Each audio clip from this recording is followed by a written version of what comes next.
Michael Woodhouse. Well, what's his name? Yeah. Mr. So Chairman, just checking to see whether the member had spoken the night before. Oh, thank you for your consideration and thank you for giving me the call. I want to talk about the costs of recruitment in the context of the 90-day probation period, because what we heard a lot of in the Select Committee were draconian stories of employees down in the sweat miners grabbing these poor people for 89 days and on the 90th day flicking them out the door because that's what employers do. But the reality is somewhat different. And even if you accept that employers were financially motivated, oh, here we go, 25, there's a glass three-quarters empty approach to the world. Never mind that the other 75% who were given a go, who were marginalised, might have been new immigrants, actually given a go and created a permanent job out of it. Forget that. Never mind the fact that the 25% who were let go might have gone of their own volition. The Department of Labour never said in that report that they were sacked. All they said was that they were no longer employed at the end of 90 days. So it didn't take into account a lot of those short-term workers, people who decided that they didn't want to work where they were and left of their own free will. No, according to Lynn Pay, 25% of them were sacked. But I want to just come back to this issue of money, because the Labour opposition talk about these sort of money-grubby employers, and if that's the case, if they are motivated by that single thing, the dollar, then what they are going to do is weigh up very carefully the costs of hiring and firing. And what we heard about in Select Committee, that even for basic jobs say in retail, the costs of hiring somebody can run into the thousands and thousands of dollars.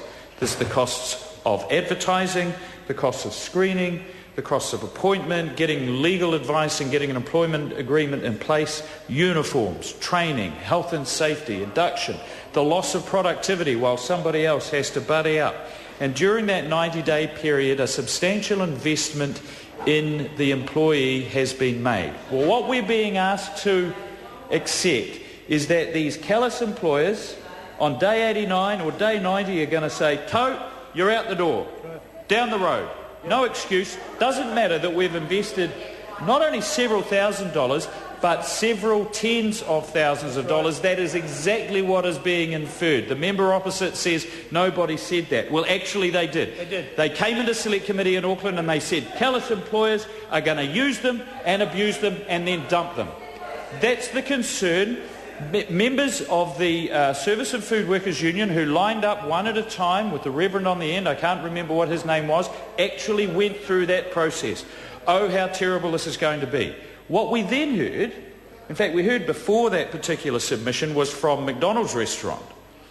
And they said that they are measured. Well, if the member uses her ears and not her mouth, she might actually learn something, because she wasn't there. She was not there. But those terrible employers actually have KPIs. All right, maybe you will, maybe you won't. Just for a once, quiet and you might hear something. McDonald's restaurant has a measure of their managers. It's a performance measure. It's probably related to bonuses on the retention rate of their employees at 3 months. And they're not the only organisation that has that. It is considered failure if an employee who they have screened and employed and appointed is still not working at the end of the 3-month period. So much for their callous employers using, abusing and turfing these staff. They simply are not doing that. And what we heard... Doesn't do, Yappy. No, but here we go again, isn't it? There's the inconsistency. Because every employer doesn't have it, then we wrap them all up in these sorts of bureaucratic processes.